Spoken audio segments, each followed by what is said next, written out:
جیسا کہ میں نے عرض کیا تھا، سورہ بقرہ کے پہلے 4 رکوع نہایت اہم ہیں، نہایت جامع ہیں۔ پہلے 2 رکوعوں میں 3 قسم کے انسانوں کی وضاحت کی گئی، 3 قسم کے کردار کے نقشے کھینچ دیے گئے۔ تیسرے رکوع میں قرآن مجید کی دعوت کا خلاصہ آ گیا، توحید فی العقیدہ، توحید فی العمل، یعنی عبادت اللہ کی، ایمان بالرسالت، قرآن مجید کو منزل من اللہ کلام ماننا۔ اس میں اگر شک ہے تو جو بھی چیلنج تھا، اگر واقعتاً تمہیں شک ہے، حقیقت میں شک نہیں ہے، لیکن جیسا کہ تم کہہ رہے ہو کہ تمہیں شک ہے تو کوشش کرو اس کے مقابلے کی ایک صورت بنانا۔ پھر آخرت، جنت اور دوزخ، ان دونوں کا تذکرہ ہو گیا۔ پھر ایک خاص مسئلہ جو قرآن مجید کے اسلوب پر اعتراض کی شکل میں آیا کہ اس میں مچھر جیسی حقیر شے کا بھی تذکرہ ہے، اس کی حکمت بیان کر دی گئی کہ تشبیہ اور تمثیل میں ظاہر بات ہے کہ ممثل لہو اور ممثل بہی میں مناسبت چاہیے۔ جس چیز کے لیے تمثیل بیان کی جا رہی ہے، جس شے سے تمثیل بیان کی جا رہی ہے، ان میں مناسبت ہونی چاہیے، اس میں عظیم یا حقیر کا کوئی سوال نہیں۔ پھر یہ بات کہ جن لوگوں کے دلوں میں زیغ ہے، کجی ہے، وہ اس قرآن سے بھی ان کی ضلالت میں، گمراہی میں اضافہ ہوگا۔ جو لوگ طالب حق ہیں ان کو یہ قرآن مجید ہدایت دے گا، اور کن کو اللہ گمراہ کرتا ہے؟ جو سرکش ہے، جو نمبر 1 اللہ سے جو عہد کر کے دنیا میں آئے تھے اس کی خلاف ورزی کر رہے ہیں اور صلہ رحمی کے بجائے قطع رحمی کرتے ہیں۔ اس کے بعد ایک بہت اہم فلسفیانہ بات آ گئی، اور اسی کے ضمن میں نے اصل میں یہ ساری بات دہرائی ہے۔ میں نے کہا تھا کہ یہ بات واضح ہوگی آگے جا کر سورہ غافر میں۔ پھر ذہن میں لائیے کہ جب یہ سورت نازل ہوئی ہے، سورہ غافر نازل ہو چکی تھی، لہذا یہاں اجمالی تذکرہ ہے، وہاں تفصیلی تذکرہ ہے۔ اگر یہ ویڈیو آپ کو اچھی لگی ہے تو آپ کائنڈلی ریالٹی سپیک کو سبسکرائب کریں، ویڈیو کو لائک کریں اور کمنٹ میں جزاک اللہ لکھیں، تاکہ ہمیں اس طرح کے موٹیویشن ملتے رہیں اور ہم آپ کو اس طرح کی ویڈیو شیئر کرتے رہیں۔ جزاک اللہ خیر۔ اہل جہنم کا قول نقل ہوا ہے، ربنا امتنا اثنتین واحییتنا اثنتین فاعترفنا بذنوبنا فهل الى خروج من سبیل۔ اے اللہ، تو نے 2 مرتبہ ہم پر موت وارد کی، 2 مرتبہ ہمیں زندہ کیا، اب ہم نے اپنے قصور تسلیم کر لیے، تو اب یہاں سے بھی کوئی اور مرحلہ ہے یا نہیں؟ یہاں سے نکلنے کا بھی کوئی راستہ ہے یا نہیں؟ اس سے حقیقت یہ واضح ہوئی، انسان کی تخلیق اول ہوئی عالم ارواح میں، صرف ارواح کی حیثیت سے، اور حدیث میں آتا ہے الارواح جنود مجندہ، لشکروں کی شکل، تمام انسان، ان سے عہد لیا گیا الست بربکم قالوا بلی، پھر سلا دیا گیا ارواح کو۔ یہ گویا کہ پہلی موت تھی جو ہم گزار آئے۔ پھر عالم خلق کا مرحلہ آیا۔ عالم خلق میں یہ تناسل کے ذریعے سے رحم مادر میں جب ایک جنین تیار ہوتا ہے تو ایک حدیث ہے حضرت عبداللہ ابن مسعود سے، 4 مہینے کا جب جنین ہو جاتا ہے تو اس کے بعد وہ روح لا کر اس میں پھونک دی جاتی ہے۔ یہ گویا کہ احیاء اولا ہو گیا، پہلی مرتبہ کا زندہ کیا جانا، پہلی موت کی نیند سے جگا دیا گیا۔ اے تازہ واردان بساط ہوائے دل، اب ہم اس دنیا میں اس جسد کے ساتھ زندہ ہوئے، اب پھر موت آئے گی، جسد یہی چلا جائے گا جہاں سے آیا تھا، روح جہاں سے آئی تھی وہاں واپس جائے گی۔ ثم یمیتکم ثم یحییکم ثم الیہ ترجعون، پھر تمہیں اللہ کی طرف لوٹا دیا جائے گا۔ یہ ہے بہت گہرا نقطہ فلسفہ دین کا۔ اس کے بعد مضمون شروع ہو رہا ہے خلافت کا، جس کا اجمالی جو ہے تذکرہ تیسرے رکوع کی آخری آیت میں آ گیا۔ هو الذی خلق لکم ما فی الارض جمیعا، زمین میں جو کچھ ہے اے انسانوں تمہارے لیے پیدا کیا گیا۔ اسی کے ساتھ جڑتا ہوا مضمون اب خلافت کا آ رہا ہے۔ وَإِذْ قَالَ رَبُّكَ لِلْمَلَائِكَةِ إِنِّي جَاعِلٌ فِي الْأَرْضِ خَلِيفَةً، اور یاد کرو جب کہ کہا تھا تمہارے رب نے فرشتوں سے میں بنانے والا ہوں زمین میں ایک خلیفہ. اب خلیفہ کی حقیقت کو سمجھیے. خلیفہ کسے کہتے ہیں؟ نائب. عام طور پر لوگوں کو مغالطہ ہوتا ہے کہ خلیفہ جانشین جو ہے وہ تو کسی کے موت کے بعد ہوتا ہے، زندگی میں تو نہیں ہوتا. لیکن یہاں اصل میں ہمارے لیے بہت آسان ہے انسان کی جو اصل حقیقت ہے اس دنیا میں اس کو سمجھنے کے لیے. یوں سمجھیے کہ ہم آج سے 50 سال پہلے انگریز کے غلام تھے. ہمارا بادشاہ یا ملکہ انگلستان میں تھا یا تھی. دہلی میں وائس رائے ہوتا تھا. وائس رائے کا کام کیا ہے؟ جو حکم آیا ہے ہز میجسٹیز گورنمنٹ کا یا ہر میجسٹیز گورنمنٹ کا جو حکم آیا ہے بلا چون و چرا بغیر کسی تغیر اور تبدل کے نافذ کرے. ہاں جہاں کوئی حکم وہاں سے نہیں ہے تو یہاں کے حالات میں بہترین اپنی رائے قائم کرے، غور و فکر کرے یہاں کی مصلحتیں کیا ہے. جو چیز بھی امپائر کی مصلحت میں ہو اس کے مطابق فیصلہ کر سکتا ہے. بین ہی یہی رشتہ ہے. اللہ ہے لیکن اللہ نے اپنے آپ کو غیب کے پردے میں چھپا لیا ہے. زمین پر انسان ہے. اب انسان کا کام یہ ہے جو ہدایت آ رہی ہے اللہ کی طرف سے اس پر تو بے چون و چرا عمل کرے. جہاں کوئی ایکسپریس ہدایت نہیں ہے، کوئی واضح ہدایت نہیں ہے، وہاں اپنے بیسٹ ججمنٹ کو ایکسرسائز کرے. اسی کا نام اجتہاد ہے. غور و فکر کرے، سوچے اور جو بات روح دین کے زیادہ سے زیادہ مطابقت رکھنے والی ہو اس کو اختیار کرے. بین ہی یہی رشتہ ہے در حقیقت رشتہ خلافت کہ جو اللہ اور انسان کے مابین ہے. اب یہ جو دی گئی ہے یہ حیثیت تمام انسانوں کو دی گئی ہے. پوٹینشلی ہر انسان اللہ کا خلیفہ ہے. لیکن جو اللہ کا باغی ہو جائے، جو خود حاکمیت کا مدعی ہو گیا، گویا کہ وہ باغی ہے. اب اگر شاہجہان بادشاہ تھا، اس کا کوئی ولی عہد تھا اور ولی عہد جو ہے صبر نہیں کر سکتا، اپنے باپ کی زندگی ہی میں بغاوت کر دیتا ہے، حکومت حاصل کرنا چاہتا ہے، تو اب وہ کیا ہے؟ واجب القتل ہے.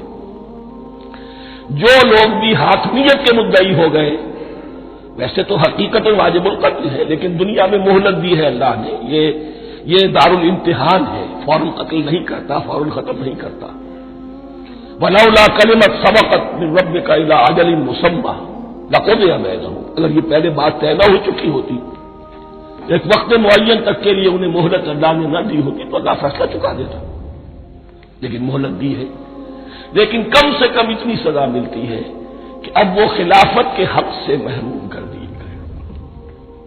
گویا کہ اب خلافت دنیا میں ہوگی خلافت المسلمین. صرف وہی شخص کہ جو اللہ کو مانے اپنا حاکم مطلق وہ خلافت کا اہل ہے. تو یہ چند باتیں خلافت کی اصل حقیقت کے ضمن میں یہیں پر سمجھ لیجیے. وَإِذْ قَالَ رَبُّكَ لِلْمَلَائِكَةِ إِنِّي جَاعِلٌ فِي الْأَرْضِ خَلِيفَةً قَالُوا أَتَجْعَلُ فِيهَا مَن يُفْسِدُ فِيهَا وَيَسْفِكُ الدِّمَاءَ وَنَحْنُ نُسَبِّحُ بِحَمْدِكَ وَنُقَدِّسُ لَكَ.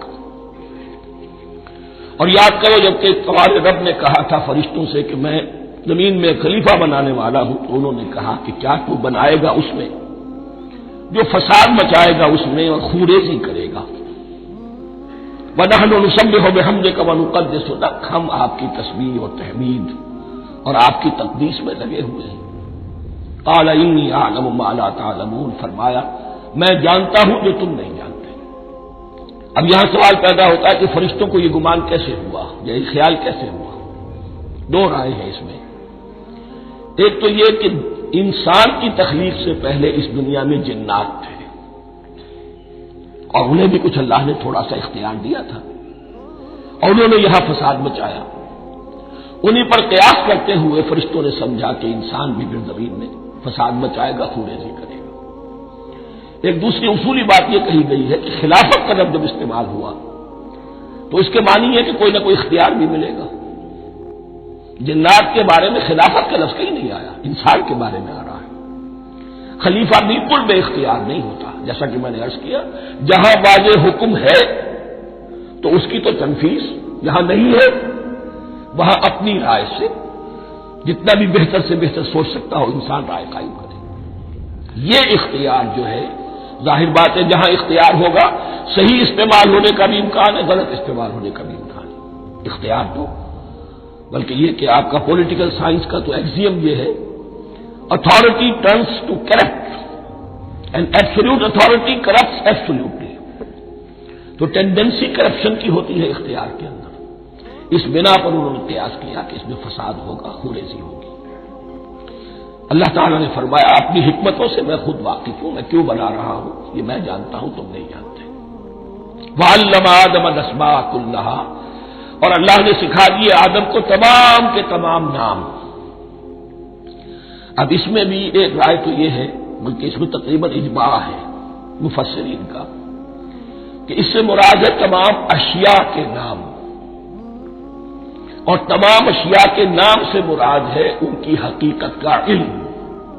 ہیومن نالج جو ہے، اگر آپ اس کا تجزیہ کریں گے تو وہ یہی ہے کہ انسان ایک چیز کو پہچانتا ہے پھر اس کے لیے ایک نام رکھتا ہے یا کوئی ٹرم اس کے لیے قائم کرتا ہے۔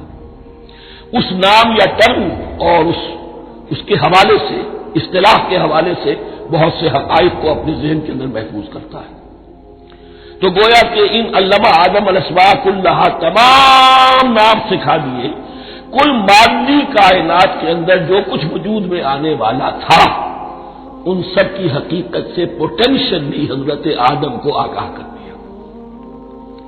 یہ پوٹینشل علم ہے، ہیومن نالج، جو ایکوائرڈ نالج ہے، جو انسان کو سم اور بسم اور اپنے اس دماغ کے کمپیوٹر کے ذریعے سے حاصل ہوتا ہے۔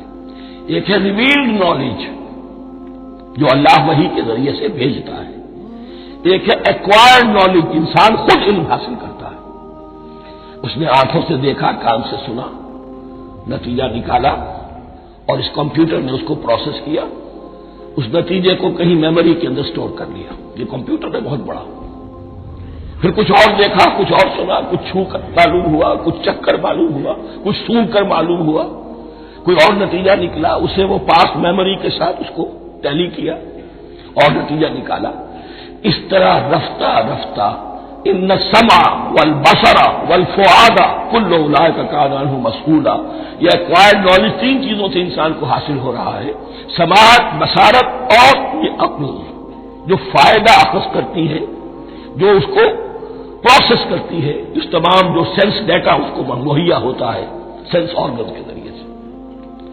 یہ علم ہے جو پوٹینشلی حضرت آدم کو دے دیا گیا، اس کی ایکسفولیشن ہو رہی ہے، اب درجہ بدرجہ وہ علم پھیل رہا ہے، بڑھ رہا ہے، اور بڑھتے بڑھتے کہاں تک پہنچے گا ہم کچھ نہیں کہہ سکتے، کہاں سے کہاں پہنچ گیا انسان۔ اس نصف صدی کے اندر علم انسانی میں جو ایکسپلوژن ہوا ہے، میں اور آپ اس کا تصور تک نہیں کر سکتے۔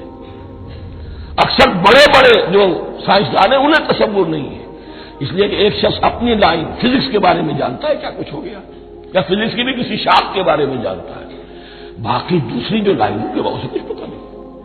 اسپیشلائزیشن کا دور ہے، لہذا جو ایکسپلوژن کہا جائے، دھماکہ ہوا ہے علم کا، اس کا کوئی اندازہ نہیں ہے ہمارے پاس، اور کس تیزی کے ساتھ وہ چیز آگے بڑھ رہی ہے، کس تیزی کے ساتھ ایک چیز آج جو ایجاد ہوئی چند دنوں کے اندر اندر اس کے بعد اس کا نیا کوئی ورژن آ جاتا ہے اور یہ چیز جو ہے آبسولیٹ ہو جاتی ہے۔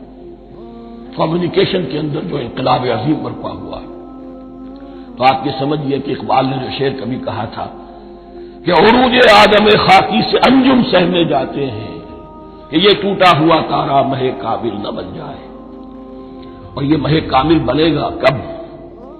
جب دجال کی شکل اختیار کرے گا۔ دجال کون ہوگا؟ جو ان تمام قواعد طبیعہ کے اوپر قابو پا لے گا، جب چاہے گا جہاں چاہے گا بارش برسائے گا، رزق کے تمام خزانے اپنے ہاتھ میں لے لے گا، جو اس کے اوپر ایمان لائے گا اسی کو ملے گا، کسی اور کو نہیں ملے گا، اس کی آواز پوری دنیا میں سنائی دے گی، وہ چند دنوں کے اندر پوری دنیا کا چکر لگا لے گا۔ یہ ساری چیزیں جو حدیث میں دجال کے بارے میں آئی ہے وہ اسی علم آدم ایکوائرڈ نالج کے اس حد کو پہنچ جانا کہ وہ ٹوٹل مسٹریز نیچر کی جو ہے وہ اس پر منکشف ہو جائے اور ان قواعد طبیعہ کو وہ ہارنس کر لے، قابو میں لے آئے اور انہیں استعمال کرے۔ کبھی جب ہمارے کسی بہت 200-300ویں کوئی پیڑھی میں کوئی ہمارے جد امجد ہوں گے جنہوں نے کوئی چٹان دیکھی کہ گری، پتھر پر پتھر ٹکرایا تو آگ، اس میں سے شعلہ نکلا، اس کا یہ مشاہدہ کافی ہو گیا آگ پیدا کرنے کے لیے۔ پتھروں کو ٹکراؤ، آگ پیدا کر لو۔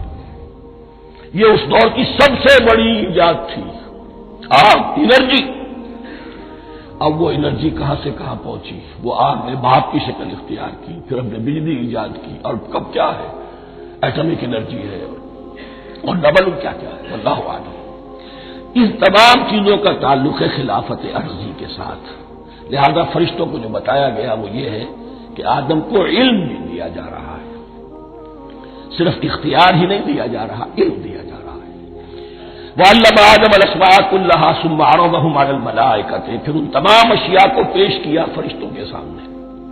فَقَالَ أَنبِئُونِي بِأَسْمَاءِ هَؤُلَاءِ، اور فرمایا کہ مجھے بتاؤ ان چیزوں کے نام، ان کنتم صادقین، اگر تم سچے ہو۔ قالوا سبحانك لا علم لنا الا ما علمتنا، انہوں نے کہا پروردگار تو پاک ہے ہر نقص سے، ہر عیب سے، ہر ذوف سے، ہر احتیاج سے، مبرہ ہے، منزہ ہے، اعلیٰ ہے، عرفہ ہے۔ لا علم لنا الا ما علمتنا، ہمیں کوئی علم حاصل نہیں سوائے اس کے جو تو نے ہمیں سکھا دیا ہے۔ اس کی تعبیر یہی بہتر معلوم ہوتی ہے کہ ملائکہ کی حیثیت در حقیقت اس کائناتی جو حکومت ہے اللہ کی، آفاقی حکومت، اس کے کارندوں کی ہے، یا اس کے سول سرونٹس ہیں، تو ہر ایک کو صرف اس کے شعبے کے متعلق علم دیا گیا ہے، علم جامع نہیں ہے، تمام چیزوں کا علم یہ معلوم کرنے کی استعداد ان کے پاس نہیں ہے۔ کوئی فرشتہ فرض کیجئے بارش کے اوپر مامور ہے، کوئی پہاڑوں پر مامور ہے، جس کا ذکر سیرت میں آتا ہے کہ جب طائف میں حضور پر پتھراؤ ہوا ہے تو اس کے بعد ایک فرشتہ حاضر ہوا ہے کہ میں ملک الجبال ہوں، اللہ نے مجھے پہاڑوں پر مامور کیا ہوا ہے۔ آپ اگر فرمائیں تو جن لوگوں نے آپ کو ستایا ہے، یہ جو طائف جن دو پہاڑوں کے درمیان یہ وادی ہے، ان کو آپس میں ٹکرا دو کہ یہ پس کر اور سرما بن جائے۔ آپ نے فرمایا نہیں، کیا عجب، اللہ تعالیٰ ان کی اگلی نسلوں کو ہدایت دے دے۔ تو فرشتے ہیں، کوئی پہاڑوں پر معمور ہے، کوئی کسی خدمت پر معمور ہے، ان کو علم دیا گیا ہے صرف انہی کی اپنی جو بھی فرائض منصبی ہیں ان کے شعبے سے متعلق، کل نہیں۔ جامعیت جو ہے علم کی وہ ہے کہ جو حضرت آدم علیہ السلام کو پوٹینشلی دے دی گئی، اور جو اب بڑھتے بڑھتے ایک بہت برابر درخت بن چکا ہے۔ سبحانک لا علم لنا الا ما علمتنا انک انت العلیم الحکیم، یقیناً آپ ہی کی ذات ہے جو کل کے کل علم کی حامل ہے، اور جس کے اوپر حکمت بھی، جس کی حکمت بھی قابل ہے۔ باقی تو ہر مخلوق میں سے ہر ایک کا علم ناقص رہے گا۔ العلیم، کل علم کا جاننے والا تو تو ہی ہے۔ الحکیم، کل حکمت وہ تو تیرے ہی پاس ہے۔ قال یا آدم انبئہم باسمائہم، اللہ نے فرمایا کہ آدم ان کو بتاؤ ان کے نام۔ فلما انباہم باسمائہم، تو جب انہوں نے بتا دیے ان کو، فرشتوں کو، ان کے نام، قال علم اقل لکم انی اعلم غیب السماوات والارض، تو اللہ نے فرمایا کہ میں نے کہا نہیں تھا کہ میں جانتا ہوں آسمانوں اور زمین کی تمام غائب چیزوں کو جو تمہاری نگاہوں سے بھی اوجھل ہے، غیب، میں ہر شے کا جاننے والا ہوں۔ وَأَعْلَمُ مَا تُبْدُونَ وَمَا كُنتُمْ تَكْتُمُونَ، اور میں جانتا ہوں جو کچھ تم ظاہر کر رہے تھے، جو کچھ تم چھپا رہے تھے۔ چھپانے میں محسوس ہوتا ہے کہ ان کی خواہش یہ تھی کہ خلافت ہمیں ملے، ہم خدام ادب ہیں، ہر وقت تسبیح و تحمید اور تقدیس میں مصروف ہیں، جو حکم ملتا ہے بجا لاتے ہیں، تو یہ خلافت کسی اور مخلوق کو کیوں ملے؟ یہاں صرف یہ اور بتا دوں کہ یہ چونکہ اب ایک تیسری مخلوق کا ذکر بھی بعد میں آئے گا، 3 صاحب تشخص مخلوقات ہیں اللہ کی، صاحب تشخص، صاحب شعور، جن میں میں کا شعور ہے، انا، میں۔ ایک ملائکہ ہے، ان کی تخلیق نور سے ہوئی ہے۔ ایک انسان ہے جن کی تخلیق گارے سے ہوئی ہے، ایک جنات ہیں جن کی تخلیق آگ سے ہوئی ہے، باقی حیوانات ہیں ان میں شعور تو ہے، خود شعور ہی نہیں ہے، self consciousness, world of difference between consciousness and self consciousness. انسان جب دیکھتا ہے تو اس کو یہ بھی معلوم ہے میں دیکھ رہا ہوں، کتا بلا دیکھتا ہے اسے یہ اندازہ نہیں ہوتا کہ میں دیکھ رہا ہوں، دیکھنے کا ایک نتیجہ ہے جو نکل آتا ہے، لیکن میں کا وجود نہیں ہے۔ یہ آنا، سیلف، ایگو، یہ انسان میں ہے، جنات میں ہے، شعور میں اور فرشتوں میں ہے۔ ایک نوری مخلوق، ایک ناری مخلوق، ایک زمین کے اس کرسٹ میں، یہ جو مٹی اور گارے، مٹی اور پانی کا جو ملغوبہ ہے گارے کی شکل میں، اس سے بنا ہے۔ قال يا آدم انبئهم بأسمائهم فلما انبأهم بأسمائهم قال ألم أقل لكم إني أعلم غيب السماوات والأرض وأعلم ما تبدون وما كنتم تكتمون وإذ قلنا للملائكة اسجدوا لآدم فسجدوا إلا إبليس۔ اور یاد کرو جب کہ ہم نے کہا فرشتوں سے سجدہ کرو سب کے سب آدم کو، جھک جاؤ آدم کے سامنے، فسجدوا، ان سب نے سجدہ کیا، الا ابلیس، سوائے ابلیس کے۔ پہلی بات تو یہ سمجھیے کہ تمام ملائکہ کے سجدے کی ضرورت کیا تھی؟ کیا یہ صرف تعظیماً تھا؟ اور تعظیماً اگر تھا تو کیا آدم خاکی کی تعظیم تھی یا کسی اور شے کی تعظیم تھی؟ مکی صورتوں میں یہ بات دو جگہ واضح کی گئی ہے۔ فَإِذَا سَوَّيْتُهُ وَنَفَخْتُ فِيهِ مِن رُوحِي فَقَعُوا لَهُ سَاجِدِينَ، جب میں اس آدم کی تخلیق مکمل کر لوں اور اس میں اپنی روح میں سے پھونک دوں تب گر پڑنا اس کے سامنے سجدے میں۔ تعظیم اگر ہے تو آدم خاکی کی نہیں ہے، اس کے اندر جو ڈیوائن ایلیمنٹ ہے، جو ڈیوائن سپارک ہے، جو روح ربانی ہے، میری روح، اس کی ہے۔ اور نمبر دو، اس کی حکمت کیا ہے، علت کیا ہے، غرض و غائب کیا ہے؟ جیسا کہ میں نے عرض کیا، اس کائنات کی اس حکومت کے کارندے تو وہ ہیں، خلیفہ بنایا جا رہا انسان کو، جب تک یہ ساری سول سروس اس کے تابع نہ ہو خلافت کیسے کرے گا؟ دیکھیے میں جانا چاہتا ہوں، چوری کرنے کے لیے جانا چاہتا ہوں، راستے میں کتنے فیکٹرز ہوں گے، کتنے فزیکل فینومینا ہوں گے، میں چلنا چاہتا ہوں، میں زمین کو دھکیلتا ہوں، زمین مجھے دھکیلتی ہے، زمین مجھے نہ دھکیلے تو میں کیسے چلوں گا؟ یہ پوری کائنات جو ہے، یہ جب ہم کو ارادہ کرتے ہیں اور کوئی فیل کرتے ہیں تو اس فیل کے پورے ہونے میں، اس کے ظہور میں نہ معلوم کون کون سے ایلیمنٹس ہیں، کون کون سی فورسز آف دی نیچر ہیں جو ہمارے ساتھ موافقت کرتی ہے تو ہم وہ کام کر سکتے ہیں، اور ان سب پر فرشتے مامور ہیں، ہر ایک کی اپنی ڈومین ہے۔ اگر وہ تابع نہ ہوں تو خلافت کی کوئی معنی نہیں۔ خلافت دی گئی ہے، یہ ادھر جانا چاہتا ہے جانے دو، یہ نماز کے لیے مسجد میں جانا چاہتا ہے جانے دو، یہ چوری کے لیے نکلا ہے نکلنے دو، اس لیے کہ اس کو جو اختیار دیا گیا ہے، اس کے اختیار کے استعمال میں یہ تمام جو قوتیں ہیں وہ اس کے ساتھ موافقت کرتی ہیں، تب اس کا کوئی ارادہ، وہ اچھا ہو یا برا، وہ پایہ تکمیل کو پہنچ سکتا ہے۔ یہ گویا کہ سبارڈینیشن اس کے لیے سمبل کہ تمام فرشتوں کو جھکا دیا گیا۔ البتہ اس آیت میں ایک مغالطہ پیدا ہوتا ہے، الا ابلیس، سوائے ابلیس کے۔ مغالطہ یہ پیدا ہوتا ہے کہ شاید وہ بھی فرشتہ تھا، اس لیے کہ حکم تو فرشتوں کو دیا گیا تھا۔ پھر نوٹ کیجئے، اس سے پہلے، بہت پہلے سورہ کہف نازل ہو چکی ہے، اور سورہ کہف میں فرما دیا گیا ہے کان من الجن ففسق عن امر ربی، وہ جن تھا پس اس نے سرکشی کی اپنے رب کے حکم سے۔ فرشتے کی شان یہ نہیں ہے، وہ اللہ کے کسی حکم کی سرتابی نہیں کرتا۔ لا یعصون اللہ ما امرہم ویفعلون ما یؤمرون، وہ اللہ کے کسی حکم کی نافرمانی نہیں کرتے اور جو حکم ملتا ہے بجا لاتے۔ یہ جنات کے اندر اختیار تھا، جیسے اختیار انسانوں کو دیا گیا ہے۔ جنات میں نیک بھی ہے، بد بھی ہے، اعلیٰ بھی ہے، ادنا بھی ہے، جیسے انسانوں میں۔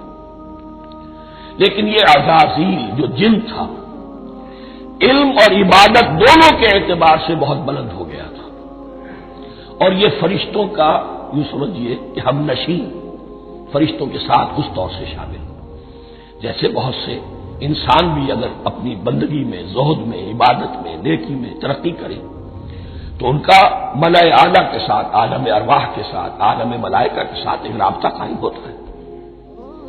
اسی طریقے سے وہ جو عزازیل تھا جن ہونے کے باوجود اپنی نیکی، عبادت، پارسائی اور اپنے علم میں فرشتوں سے بہت آگے تھا، اس لیے معلم الملکوت کی شکل اختیار کر چکا تھا۔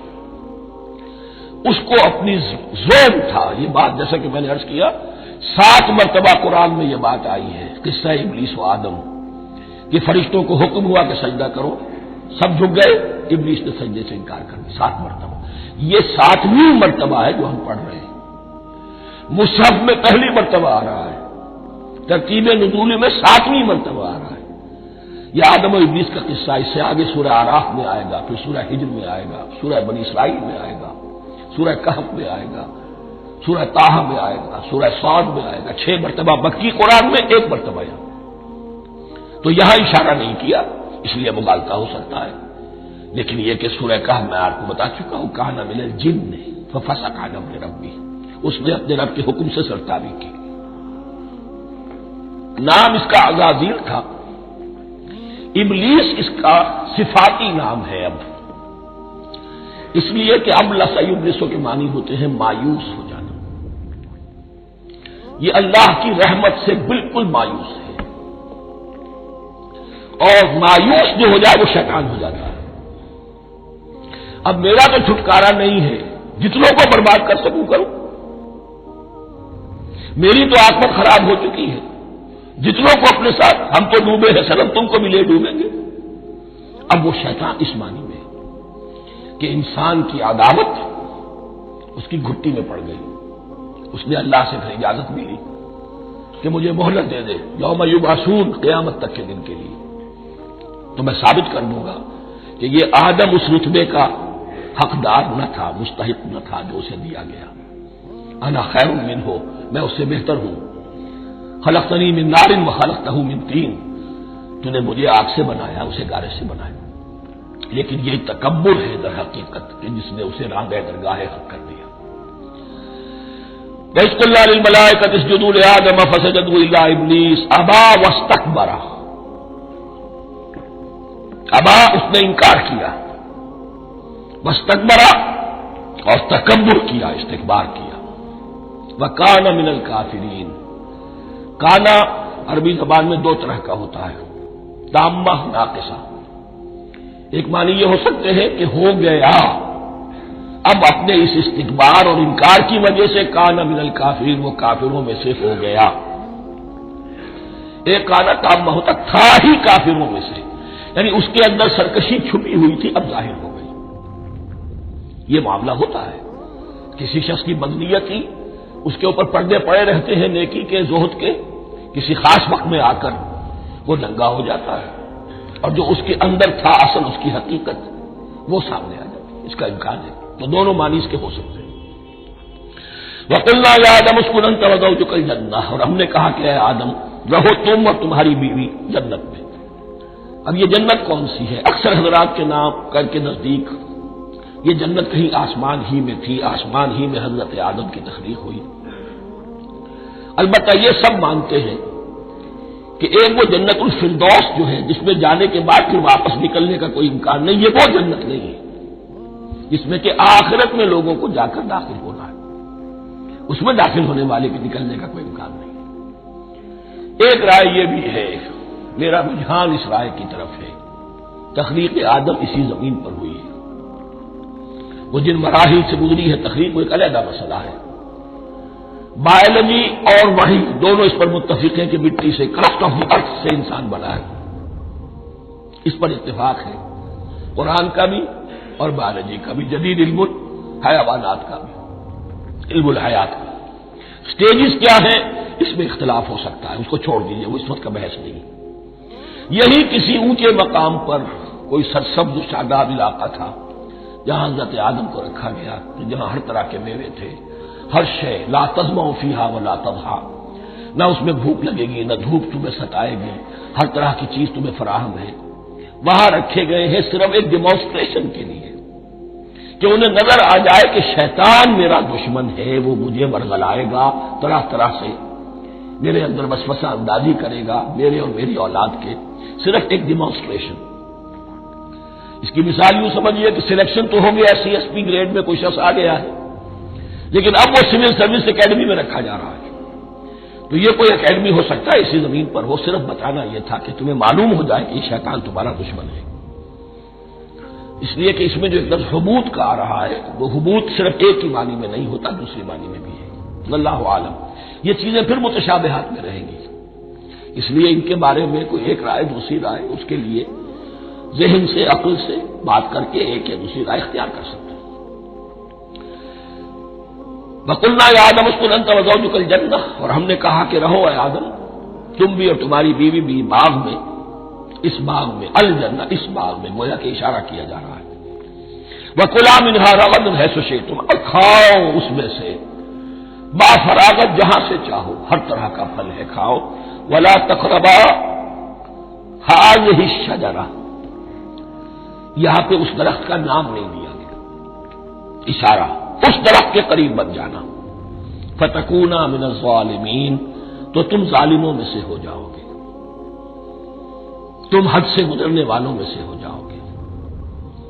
اب اس کی بھی حکمت سمجھیے کہ چونکہ ڈیمانسٹریشن کرانی ہے کہ تمہیں کسی چیز سے، ہزار چیزیں مباح ہیں دنیا میں، چند چیزیں پینے کی حرام ہیں، اب تم اگر ان ہزار مباح چیزوں کو چھوڑ کر حرام چیز کو پیتے ہو تو یہ تمہارا اختیار ہوا، جبکہ اللہ تعالیٰ نے مباحات کا دائرہ بہت وسیع رکھا ہے۔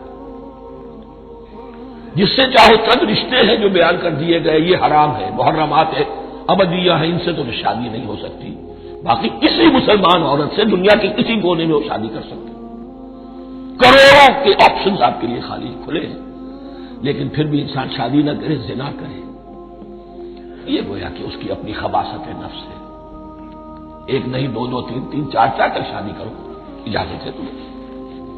تو اس اعتبار سے مباحات، اب یہ پورا باغ تمہارے لیے مباح ہے، بس ایک درخت ہے، اس کے پاس نہ جانا، اور درخت کا نام لینے کی کوئی ضرورت نہیں، تو آزمائش تھی نا، صرف ایک آزمائش اور اس کی ڈیمانسٹریشن۔ فَأَزَلَّهُمَا الشَّيْطَانُ عَنْهَا، تو پھسلا دیا ان دونوں کو شیطان نے اس درخت کے بارے میں۔ اب وہ کس کس طریقے سے پھسلایا، یہ بھی جیسا کہ میں نے عرض کیا 6 مرتبہ چونکہ یہ قصہ آ چکا ہے، اس کی آپ کو سورہ طٰہٰ میں تفصیل ملے گی، کس کس طریقے سے پھسلایا اور اس بات کے لیے تیار کیا۔ فَأَخْرَجَهُمَا مِمَّا كَانَا فِيهِ، تو نکلوا دیا ان دونوں کو اس کیفیت میں سے جس میں کہ وہ تھے، وہ کیفیت کہ نہ کوئی مشقت ہے، نہ کوئی محنت ہے، اور انسان کو ہر طرح کا اچھے سے اچھا پھل مل رہا ہے، تمام ضروریات فراہم ہیں، اور خاص کوئی حلہ جنت ہے جس کا کہ لباس بھی عطا کیا گیا ہے، لیکن ان کیفیات سے اب نکال کر، اب جسے آپ کہیں گے بٹر فیکٹس آف لائف، اچھا اب جاؤ، یہ ڈیمانسٹریشن کرنی تھی، ہو گئی۔ شیطان تمہارا دشمن ہے، تمہارا اور تمہاری نسل کا، شیطان لعین، اور وہ تمہیں پھسلائے گا جیسے آج پھسلایا ہے۔ تم آگاہ رہنا اس کی شرارتوں سے۔ ان الشیطان لکم عدو فاتخذوہ عدوا، یہ شیطان تمہارا دشمن ہے، اسے اپنا دشمن ہی سمجھو، لیکن یہ ہے کہ اگر کچھ لوگ اسے دوست بنا لیں، اس کے ایجنٹ بن جائیں، اس کے کارندے بن جائیں، یہ ان کا چوائس ہے جس کی سزا انہیں ملے گی۔ فَأَخْرَجَهُمَا مِمَّا كَانَا فِيهِ وَقُلْنَا اهْبِطُوا بَعْضُكُمْ لِبَعْضٍ عَدُوٌّ، اور ہم نے کہا اترو، تم سب ایک دوسرے کے دشمن ہوگے۔ اب یہ چونکہ جمع کا صیغہ آیا ہے، ایک دوسرے کے دشمن ہوگے، تو ایک دشمنی تو شیطان اور آدم اور ذریت آدم کی ہے، ایک اور دشمنی بھی ہے جو انسان میں مرد اور عورت کے مابین ہے۔ عورت بھی پھسلاتی ہے، غلط راستے پر ڈالتی ہے، مرد عورتوں کو گمراہ کرتے ہیں، عورتیں مردوں کو گمراہ کرتی ہیں، قرآن مجید میں کہا گیا یا ایھا الذین آمنوا ان من ازواجکم واولادکم عدوا لکم فاحذروہم، اہل ایمان چوکنے رہو، چوکس رہو، تمہاری بیویوں اور اولاد میں سے تمہارے دشمن ہیں، بچ کر رہو، کیپ الرٹ، کہیں ان کی محبت تمہیں راہ حق سے منحرف نہ کر دے۔ تم ایک اچھا کام کرنا چاہتے ہو، بیوی رکاوٹ بن گئی، بیوی کو اچھا کام کرنا چاہتی، شوہر رکاوٹ بن گیا، تو یہ محبت نہیں ہے، یہ عداوت ہے۔ اس حوالے سے بعضکم لبعض عدو ولکم فی الارض مستقر ومتاع الی حین، اور تمہارے لیے اب زمین میں مستقر ہے، جائے قیام ہے اور متاع ہے، ضرورت کی چیزیں ہیں ہم نے فراہم کر دی ہیں، الی حین، لیکن ایک وقت معین تک کے لیے، یہ ابدی نہیں ہے، ایک وقت آئے گا یہ بساط ہم لپیٹ دیں گے۔ یوم نطوی السماء کطی السجل للکتب، جس دن کہ ہم تمام فضاؤں کو اور تمام خلاؤں کو، تمام آسمانوں کو اس طرح لپیٹ لیں گے جیسے کتابوں کا طوبار لپیٹ دیا جاتا ہے، ایک وقت آئے گا۔ یہ تخلیق الی اجل مسمى ہے، الی حین ہے۔ فتلقى آدم من ربہ کلمات فتاب علیہ، تو سیکھ لیے، حاصل کر لیے آدم نے اپنے رب سے کچھ کلمات، تو اللہ نے ان کی توبہ قبول کر لی۔ اب اس کی وضاحت سورہ اعراف میں ہے، یہ تو چونکہ پس منظر میں وہ 2/3 قرآن موجود ہے، اس کی وضاحت کیا ہے کہ حضرت آدم میں سخت پشیمانی پیدا ہوئی ہے، میں نے کیا کیا، مجھ سے خطا سرزد ہو گئی، اللہ کے حکم کی میں نے خلاف ورزی کی، لیکن ان کے پاس الفاظ نہیں تھے کن الفاظ میں اللہ سے استغفار کریں، کن الفاظ میں اللہ سے معافی چاہیں۔ اللہ کی رحمت یہ ہوئی کہ اللہ نے الفاظ انہیں خود تلقین فرما دی، یہ اللہ کی شان رحیمی ہے۔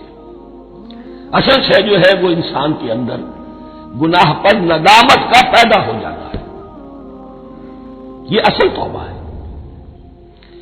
علامہ اقبال نے جو بڑی اپنی آغاز ان فوانش شباب میں جو اشعار کہے تھے، ان میں سے ایک شعر کو سن کر پھڑک اٹھے تھے اس وقت کے اساتذہ بھی، موتی سمجھ کے شان کریمی نے چن لیے قطرے جو تھے میرے عرق انفعال کے، انفعال کہتے ہیں شرمندگی کو، شرمندگی سے میری پیشانی پر جو پسینے کے قطرے نمودار ہو گئے، میرے پروردگار کو وہ اتنے عزیز ہوئے، اس نے انہیں موتی کی طرف چن لیا، موتی سمجھ کے شان کریمی نے چن لیے قطرے جو تھے میرے عرق انفعال کے، تو فتلقى آدم من ربہ کلمات، ان پر پچھتاوا ہوا، ندامت ہوئی، اللہ نے انہیں الفاظ، وہ الفاظ کیا تھے وہ سورہ اعراف میں ہیں، ربنا ظلمنا انفسنا وان لم تغفر لنا وترحمنا لنکونن من الخاسرین، اے اللہ ہم نے اپنی جانوں پر ظلم کیا ہے، اور اگر تو نے ہمیں بخش نہ دیا اور رحم نہ فرمایا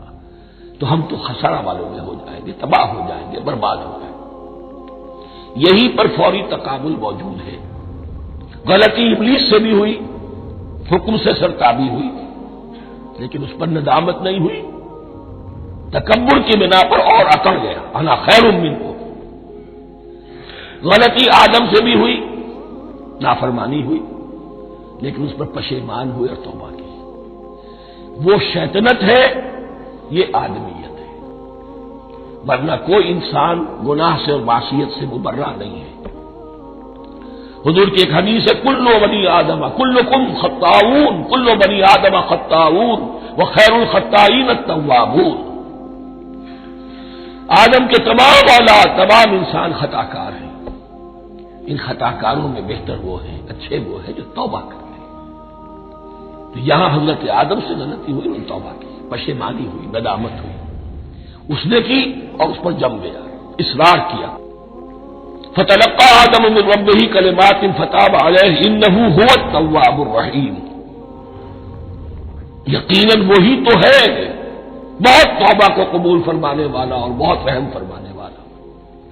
یہ نوٹ کیجئے گا، توبہ کا لفظ دونوں طرف سے آتا ہے، بندہ بھی تواب، وخیر الخطائین التوابون، تواب بندے بھی ہو گئے، تواب اللہ بھی ہے۔ اس کی اصل حقیقت کیا ہے؟ بندے نے خطا کی اور دور ہو گیا اللہ سے، اللہ نے اپنی رحمت کی نگاہ اس سے پھیر لی۔ بندے نے توبہ کی، اللہ پھر اپنی رحمت کے ساتھ اس کی طرف متوجہ ہو گیا۔ توبہ کے معنی پلٹنا۔ بندہ معصیت سے توبہ کر کے اپنی اصلاح کی طرف، بندگی کی طرف، اطاعت کی طرف پلٹ آیا۔ اللہ نے جو اپنی نظر رحمت پھیر لی تھی، اللہ نے پھر وہی اپنی شان غفاری اور رحیمی کے ساتھ بندے کی طرف توجہ فرما لی، جس کے لیے حدیث میں الفاظ آتے ہیں، تم اگر میری طرف بالشت بھراؤ گے میں ہاتھ بھراؤں گا، تم اگر چل کر آؤ گے میں دوڑ کر آؤں گا، ہم تو مائل میں کرم ہے کوئی سائل ہی نہیں، راہ دکھلائے کسے رہنم منزل ہی نہیں، وہ تو تواب ہے۔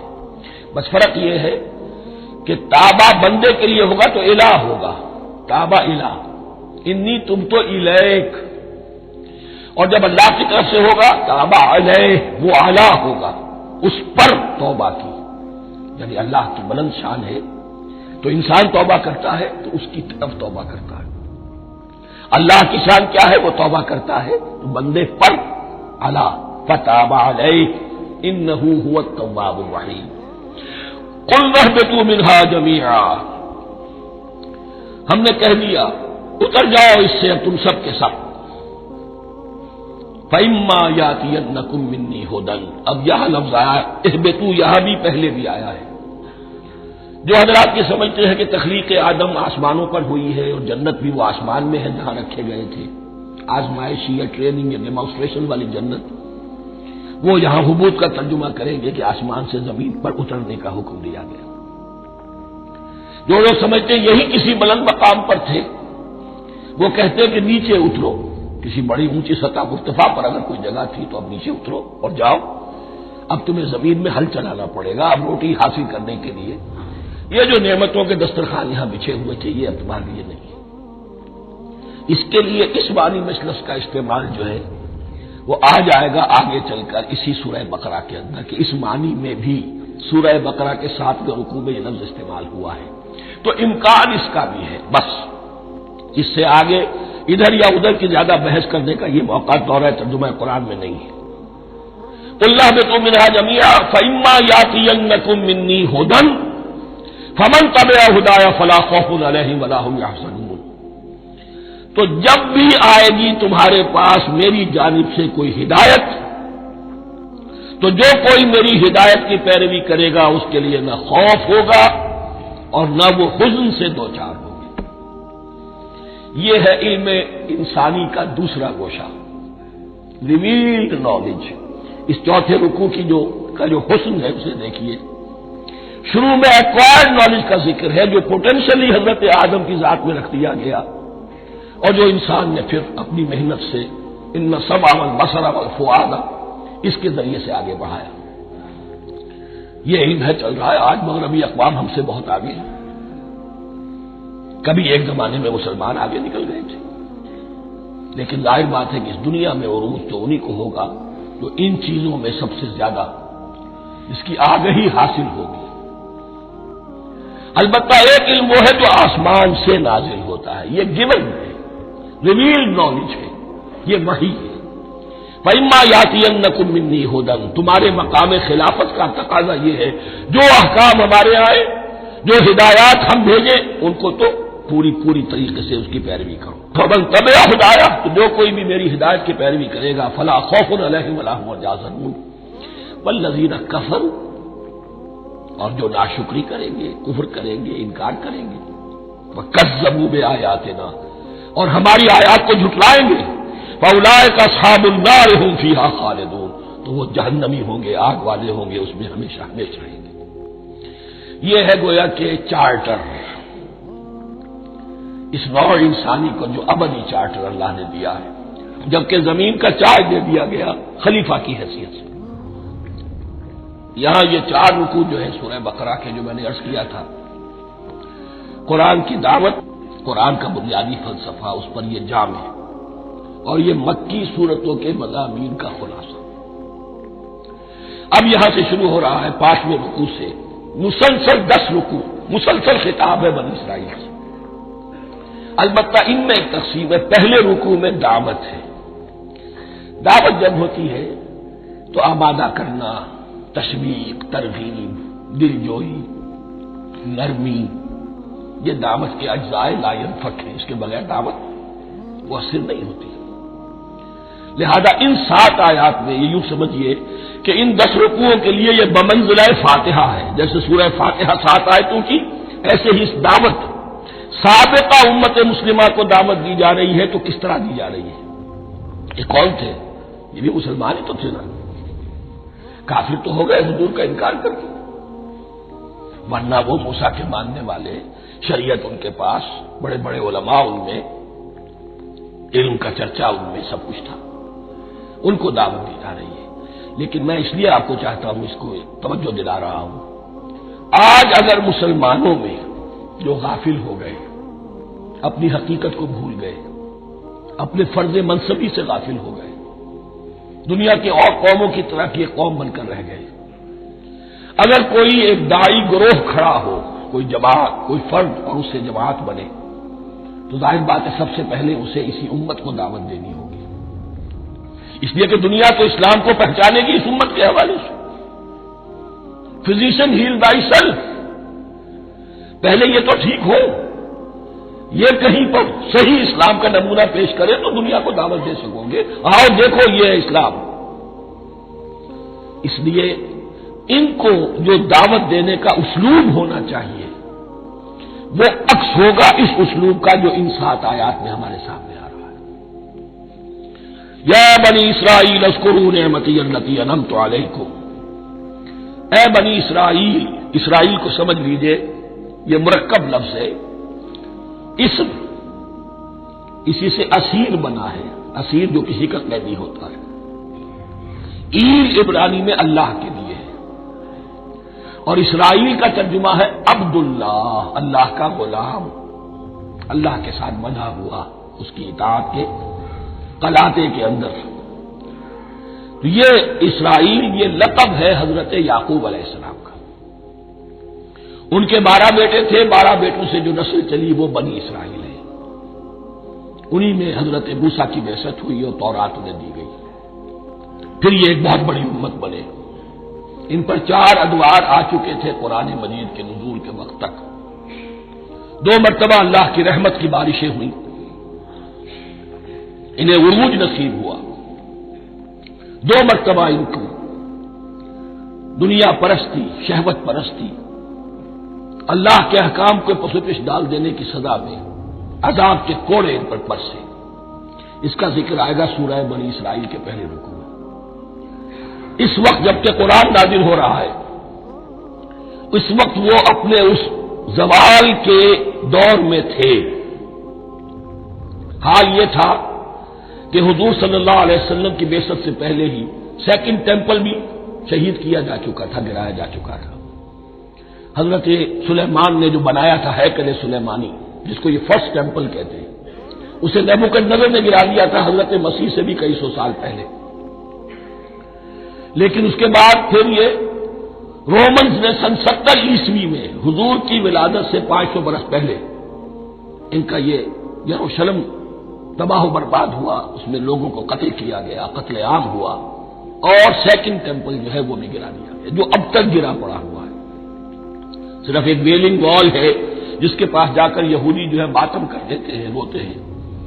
اور اب وہ بنانے پر تلے ہوئے ہیں اپنا 3rd ٹیمپل. اس کے نقشے بن چکے ہیں، بلو پرنٹ بن چکے ہیں. لیکن بہرحال جس وقت قرآن نازل ہو رہا تھا یہ بہت ہی پستی میں تھے. اس کے بارے میں فرمایا اے بنی اسرائیل ذرا یاد کرو میرے اس انعام کو جو تم پر ہوا. وہ انعام کیا ہے؟ میں نے تمہیں اپنی کتاب دی، نبوت سے سرفراز فرمایا، اپنی شریعت تمہیں عطا فرمائی، تمہیں داؤد، تمہارے اندر داؤد اور سلیمان جیسے بادشاہ اٹھائے جو بادشاہ بھی تھے، نبی بھی تھے.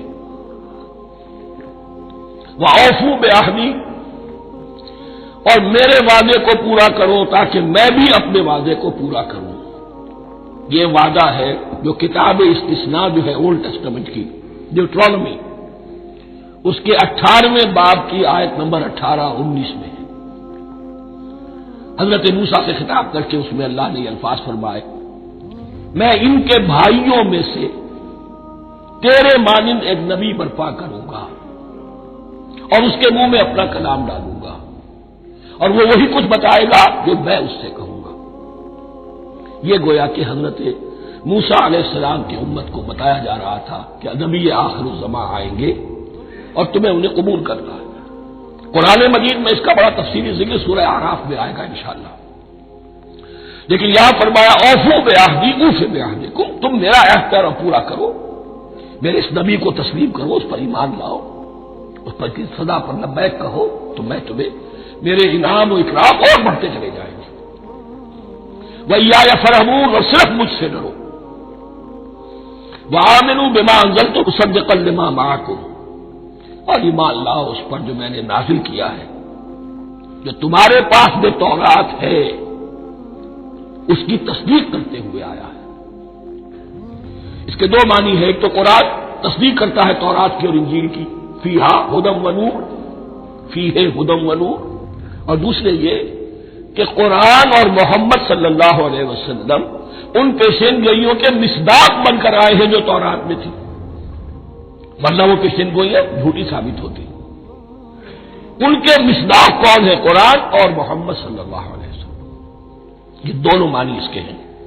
وَآمِنُوا بِمَا أَنزَلْتُ مُصَدِّقًا لِمَا مَعَكُمْ وَلَا تَكُونُوا أَوَّلَ كَافِرٍ بِهِ، اور دیکھو تم ہی سب سے پہلے ان کا کفر کرنے والے نہ بن جاؤ۔ تمہیں تو سب کچھ معلوم تھا، تم تو منتظر تھے، تم تو آخری نبی کے انتظار میں تھے اور ان کے حوالے سے دعائیں کیا کرتے تھے کہ اللہ اس نبی آخر الزمان کے واسطے سے ہماری مدد فرما اور کافروں کے مقابلے میں ہمیں فتح عطا فرما۔ یہ آئے گا آگے چل کر اسی سورۃ بقرہ کے اندر۔ لیکن اب تم ہی سب سے بڑھ کر کافر ہو گئے، تم ہی سب سے بڑھ کر دشمن ہو گئے۔ وَلَا تَكُونُوا أَوَّلَ كَافِرٍ بِهِ وَلَا تَشْتَرُوا بِآيَاتِي ثَمَنًا قَلِيلًا، اور دیکھو میری ان آیات کے عوض حقیر سی قیمت قبول نہ کرو۔ یہ آیات الہیہ ہیں، ان کو رد کر رہے ہو، کس لیے؟ ہماری مسندیں، ہماری حیثیت، ہماری چودراہٹیں، کہیں ان پر کوئی آنچ نہ آ جائے۔ حقیر سی چیزیں، یہ صرف اس دنیا کا سامان، اس کے سوا کچھ نہیں۔ وَلَا تَشْتَرُوا بِآيَاتِي ثَمَنًا قَلِيلًا وَإِيَّایَ فَاتَّقُونِ، اور صرف مجھ میں سے تقوی اختیار کرو، میرا تقوی اختیار کرو۔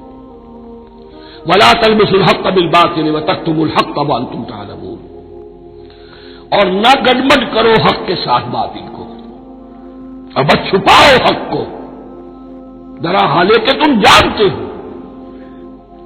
یہ بات اچھی طرح نوٹ کرنی ہے، جانتے بوجھتے کرنا، ایک ہے مغالطے میں کرنا، وہ ضلالت ہے، گمراہی ہے۔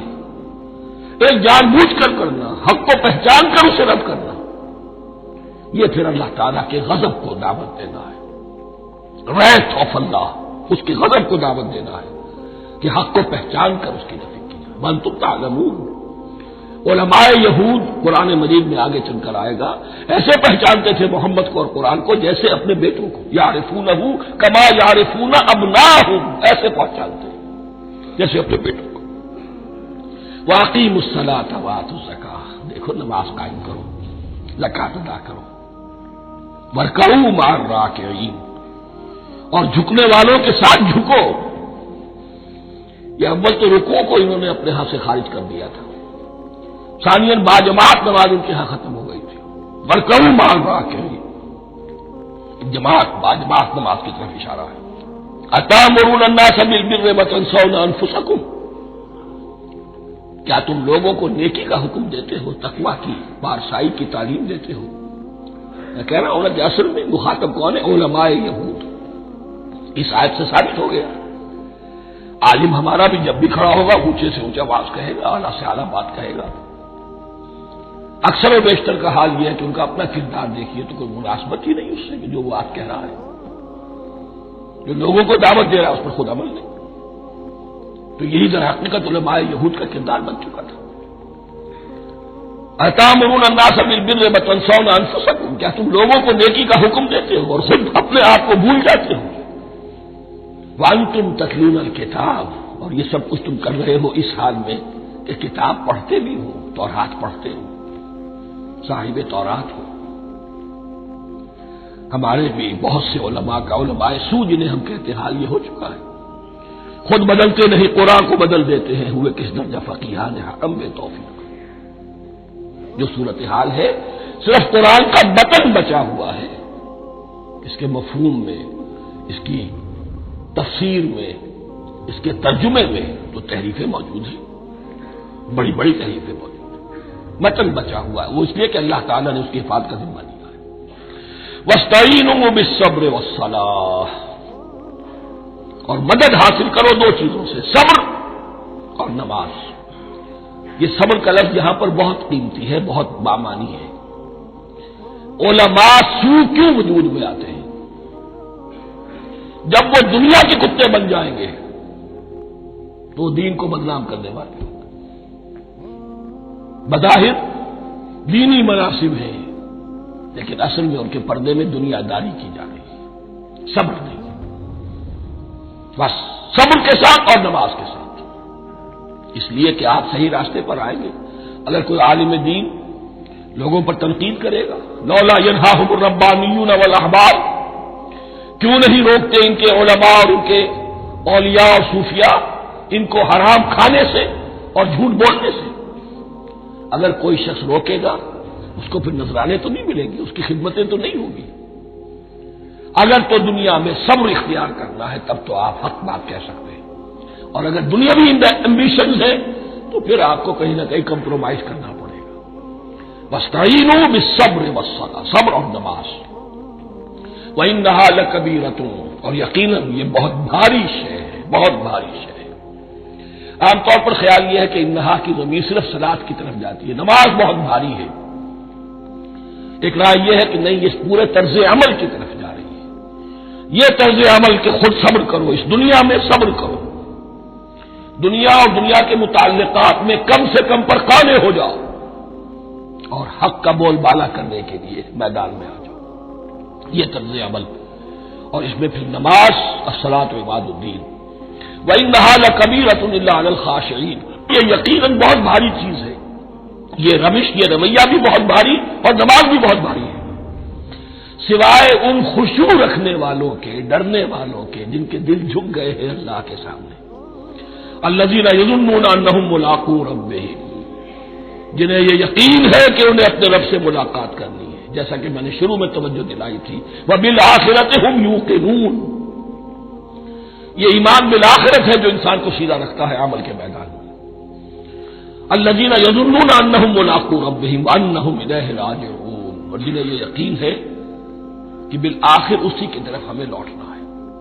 بارک اللہ لی ولکم فی القرآن العظیم ونفعنی وإیاکم بالآیات والذکر